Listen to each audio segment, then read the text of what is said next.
was needing to add to my list of what the insert profanity here did I just watch. Imagine if the movie Warhorse was set in the land of Ooh from the Adventure Time franchise. Or if you remember that Charlie the Unicorn thing. Imagine that, but with a budget. La la la la la la la la la. Enough with the singing already. And now imagine that it kind of looks like an anime or Disney-esque hybrid. Now imagine that it's a rock opera.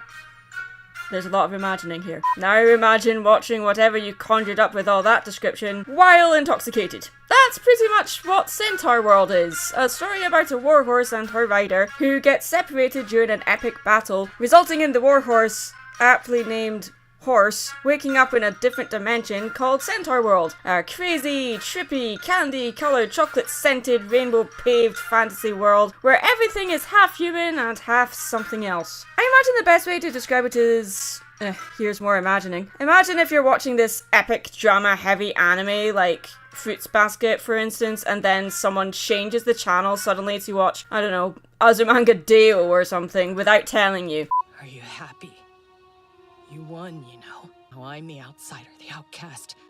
Because they all like you best. Does that feel good? Akito, finally found you. The tonal whiplash I felt when Horse woke up in Centaurworld was what made me relate to Horse's plight. This, to me, is ingenious. Though I was surprised to hear such a high-pitched voice coming out of Horse. Did I just say things with my mouth?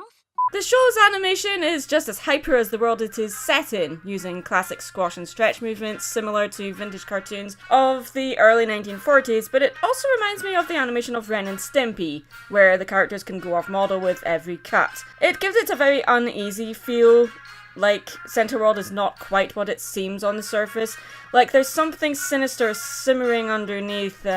I couldn't put my finger on what it was until later in the show. Like with Adventure Time, Centaurworld, in my opinion, balances on a tightrope between cute and perverse, especially with the character designs. But in spite of how hyperactive the show is, it also feels pretty epic and surprisingly moving at times.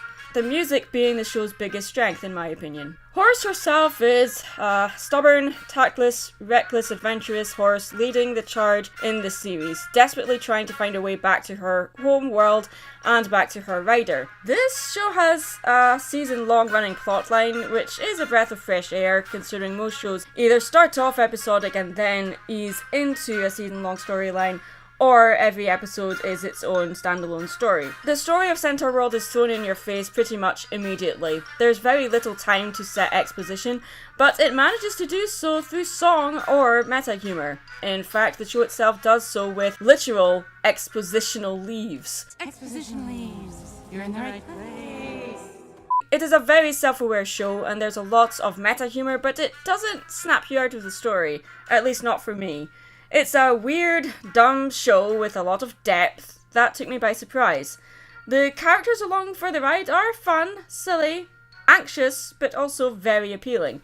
They can be annoying, but Horse is annoyed by them too, allowing the audience more connection to her through her plight. It's an unpredictable show with a zany, trippy tone. I'd say it has the attitude of a drama queen chasing after the crown at a beauty pageant. It's a fantasy journey where they have to find a MacGuffin to get the main character home, and some crazy antics happen along the way. It's weird and trippy, but it's also cute and pretty appealing.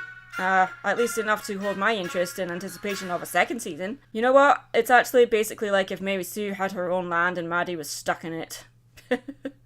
I could see the parallels between Horse and myself. Wait, that's my every waking moment anyway. Darn it. I'm Mad Munchkin. Stay creative.